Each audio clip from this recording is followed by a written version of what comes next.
এটা হলো সেদিন দুপুরের ভিডিও। সারা রাত আমরা মা মেয়ে ঘুমাতে পারিনি। আলহামদুলিল্লাহ অবশেষে সেই মুহূর্ত চলে আসলো যখন আমার কুকি মা হয়েছে। 19 তারিখ রাত 2টার পর থেকে কুকি আমার কাছে ঘোরাফেরা করছে, অনেক আদর নিচ্ছে। তো আমিও নর্মালি ভাবলাম যে হয়তো এভাবেই আদর নিতে এসেছে, কিন্তু না, যখন দেখলাম ওর অনেক পেইন উঠেছে, সাথে সাথে আমি ওকে পুরো সেট আপটা করে দিয়েছি।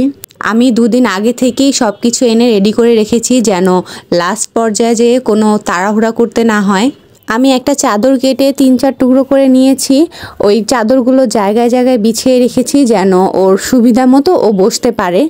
যখনই দেখলাম ওর পেনটা বেড়ে গেছে, সাথে সাথে আমি হেক্সিসল, কেচি, টিস্যু, গ্লাভস আর এই ড্রপসটা নিয়েছি। বাবু হওয়ার পর বাবুর নাকের ভিতর পানিটা ঢুকে যায়, তো তখন এই ড্রপসটা দিয়ে একটু প্রেস করলেই পানিটা বের হয়ে আসে।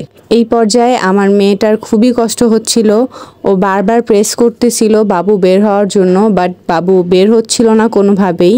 আমি একটু পর পর ট্রিট, পাউচ ওকে খেতে দিচ্ছিলাম।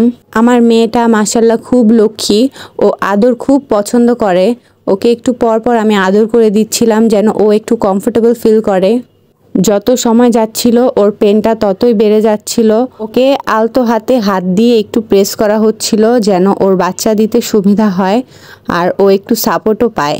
ওর ফার্স্ট বেবিটা অল্প একটু বের হয়েছিল, বারবার ও পুশ করতেছিল বাট আর বের হচ্ছিল না। পুশ করতে করতে ও অনেকটাই ক্লান্ত হয়ে গিয়েছিল, তখন ও একটু রেস্ট নিচ্ছিল। রেস্ট নেওয়ার পর ও যখন আবার পুশ করে তখন আলহামদুলিল্লাহ ওর বাবু হয়। মাশাল্লাহ বাবুটা দেখতে হুবহু ওর মতোই ছিল। অনেক সময় দেখা যায় বাচ্চার নার ওর মাই কেটে ফেলে, কিন্তু আমার বিড়াল তার বাচ্চার নার কাটেনি। সেই ক্ষেত্রে আমাদের 2 ইঞ্চি গ্যাপ রেখে কেচি দিয়ে খুবই সাবধানতার সাথে নারটা কেটে দিতে হবে। বাবুর সাথে যে ফুলটা থাকে ওইটাও ওর মা খেয়ে ফেলে। ফুলটা মূলত ওদের শরীরের জন্য বেশ উপকারী, কিন্তু আমার বিড়াল একটারও ফুল খায়নি।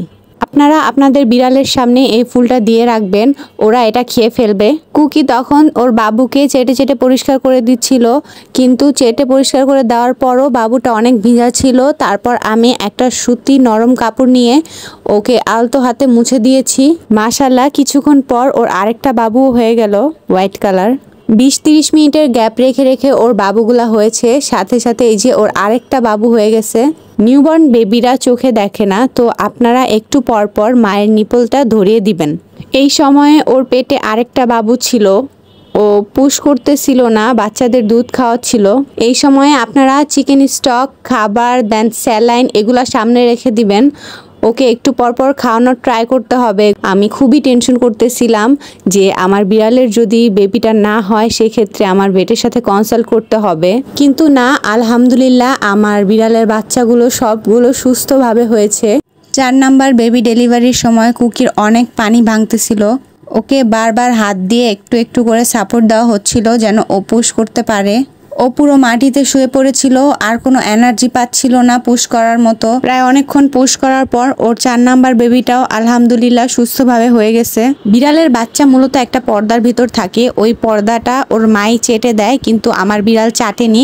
তো তখন আমি হাত দিয়ে একটু ছিঁড়ে দিয়েছি যেন বাচ্চাটা শ্বাস নিতে পারে, বেশিক্ষণ ওটার ভিতর থাকলে ও মারা যেত। এটা হলো সেদিন দুপুরের ভিডিও। সারা রাত আমরা মা মেয়ে ঘুমাতে পারিনি।